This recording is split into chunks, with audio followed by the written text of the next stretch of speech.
This is how we do it. Kanya ni akong Byron. Pinamamahaya ng mga anay, mga ipis. Yan. Oh my gosh. Yan na pa yung picture ko. Yan, ubos.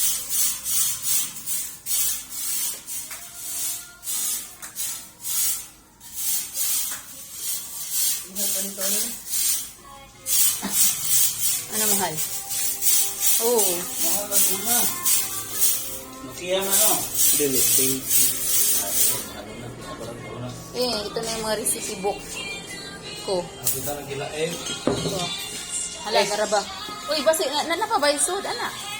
Gagmay na lang ako, Ubus na. Karang gawas nga pa ito yung anak. So, lahat ng naasod, horot di ay. Mulagi na, horot lagi si siya. So, tanang kang sander nga gamit, na horot. Oo. Asaram to. Mao di ay nga ang nang loob sa bahay, mga bata, uy, nakuha. Oo. Inakyat man nila, wa sila nakuha. Nag-lisod mo po sila, kaya na kung mas anay. Kaya wala nga makuha. Ano pa bang makukuha nito? Wala na. Sa gabi na lang ni nato igawa siyang mga basura. Na?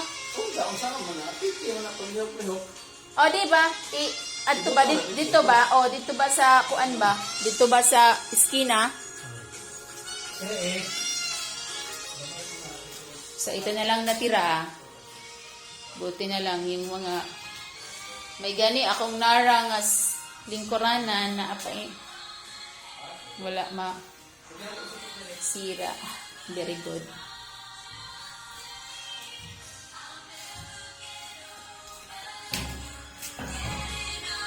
At least wala tayong iligpit. Lahat na susunugin.